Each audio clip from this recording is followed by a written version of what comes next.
From the capital city of the United States of America, Washington, D.C., ladies and gentlemen, let's get ready to rumble!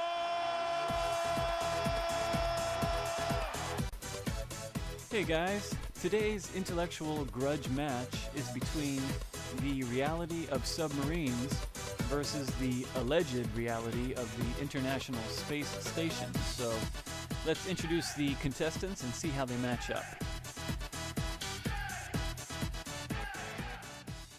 4,500 pounds per square inch high pressure air everywhere you can reach. We've got 450 volt AC power, 250 volt DC power. We have fans and pumps. We propel it with a nuclear reactor, and then we take it out and intentionally sink it in salt water. That's not inherently safe.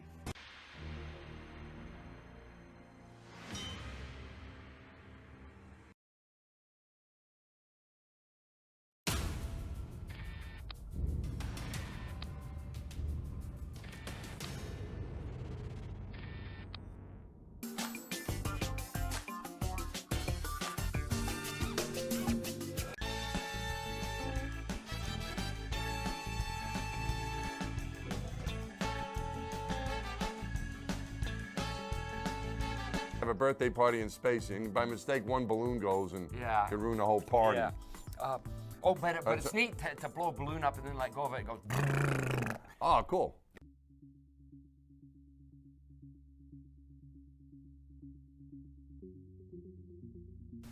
Submarines operate in harsh environments with corrosive seawater and at depths where they are subjected to extremely high pressures.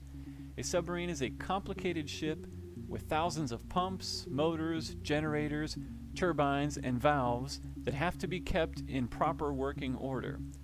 When they're not on deployment, about once a quarter, submarines enter an upkeep or refit maintenance period, which lasts about 4 weeks, during which the submarine is repaired to full capacity. After the maintenance period, submarines go to sea for sea trials where they test out the repaired systems, which normally includes a controlled dive down to test depth. In order to do all of this and operate a submarine, it has an average crew of about 150. Next we have the ISS. Here's one from Peter Manley. Would a balloon pop in space? So this is interesting. Well, a if balloon, you have, a will balloon pop if you blow it inside a up. station because I've done that. Because I brought some balloons for my kid's birthday celebration. And I didn't know I that. accidentally popped one, and they go bang. Did you get in trouble for it? Did your kids complain about that?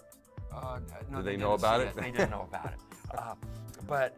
Anyway, here's so Dad doing his best. So look at these major elements assembled. We have the FGB Zarya Unity, 3 pressurized mating adapters, service module, the trusses, laboratories, airlocks, trusses, more trusses, and we're supposed to believe they were all assembled by these guys in their dockers and socks and their fancy rings and watches. I mean, do these guys look like they're constructing any kind of space station or even snapping it together? I mean, look at all this wiring and, who's welding and riveting. And I mean, if it was real, it would be workers like these guys, real construction workers, real Navy workers, real people who build real things, not these phony baloney people with space hair and wearing their, like I said, fancy jewelry and watches in space when they should look like construction workers if they're up there fixing all these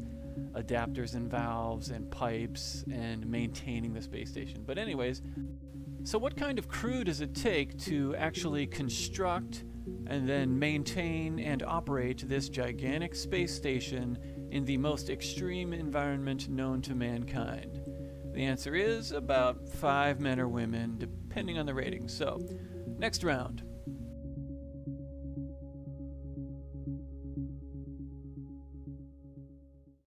Tend to come left, course 180 to open range these contacts. Carry on. Carry on, aye, sir. Pod all 2/3. All 2/3, pilot aye. Josh, second to view, control coming course 180. Set continuous. MTWG, okay. Off deck, Nuri. Answers all in 2/3. Aero pilot. Pilot left 20 degrees rudder, steady course 180. Left 20 degrees rudder, steady course 180, pilot aye.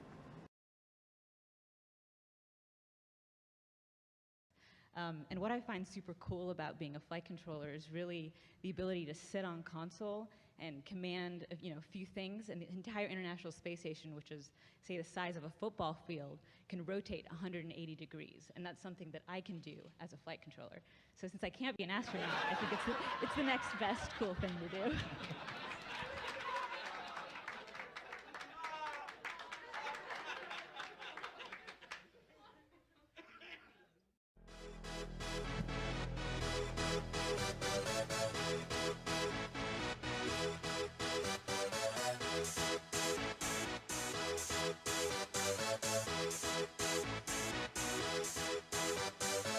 Y'all ready for this?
A submarine is incredibly complex with a lot of equipment and something always breaks. Each division sets aside time for corrective maintenance. Submarines have a lot of redundancy and can function with broken equipment while it's being repaired.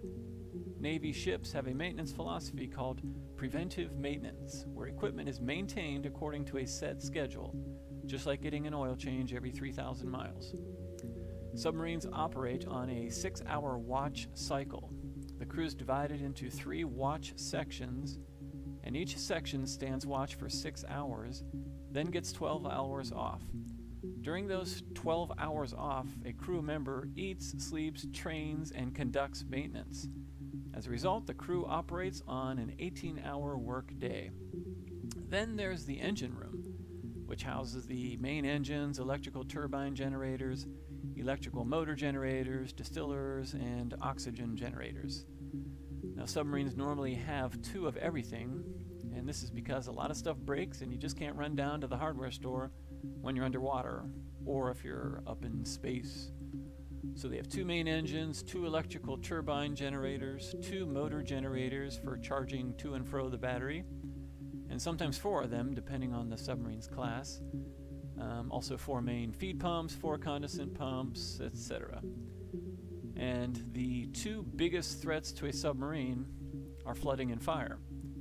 Unlike surface ships with lots of compartments, if a single compartment gets flooded on a submarine, besides the reactor, the submarine is going to the bottom.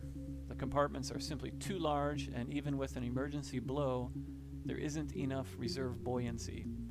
So stopping any flooding quickly is crucial. Now, fire is the next most dangerous hazard on a submarine. Now, it's a closed environment, and the compartments fill up quickly with toxic gases and thick black smoke. Fires can spread rapidly, destroying any vital equipment. Unlike the ISS, where they don't care if water goes spraying on all their computers.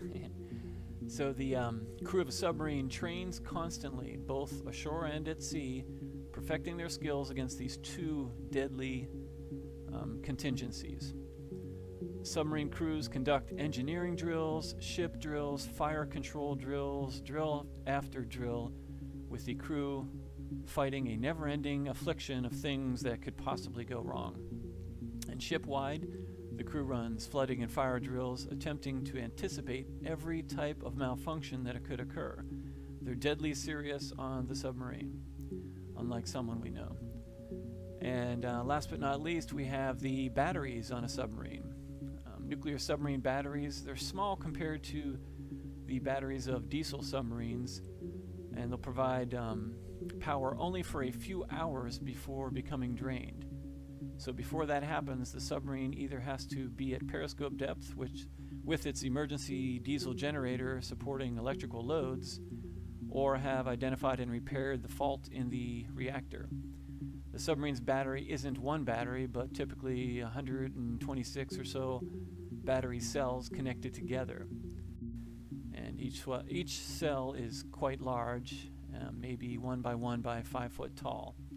And as the battery is drained, it's monitored to ensure that none of the cells begin reversing polarity, which means they've become drained and they begin charging themselves at the expense of the remaining battery cells.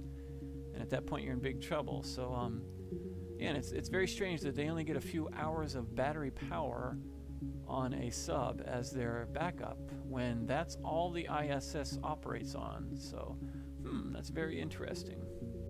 And to summarize the workload of the ISS astronauts, we have Chris Hadfield, who will open up a freeze-dried emergency kit, just like the freeze-dried ice cream in space, and show us what to do in the case of a deadly emergency, such as a fire or a micrometeorite that blasts through the station and causes all of the air to just explode outward, because remember, you have the vacuum of space, the gigantic universe that is a vacuum that is ultra powerful that would just explode the air right out of the station.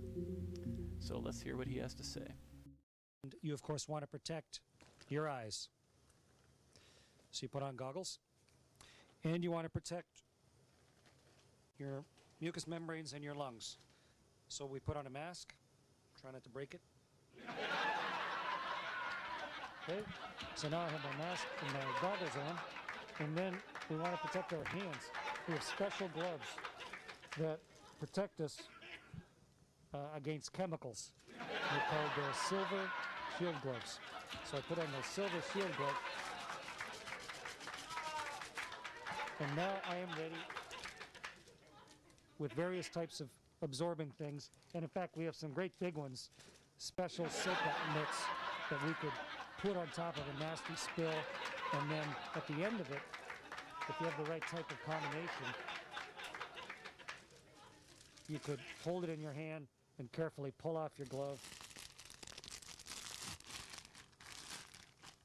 And now you've got a nasty thing on the space station, but we would wrap it inside 2 or 3 layers of containment, bags that close, zip up, until we're sure that it's not going to leak out. And then, finally, we're safe, and we can take off our gloves and our goggles and our mask and carry on with the business of being astronauts. Good question.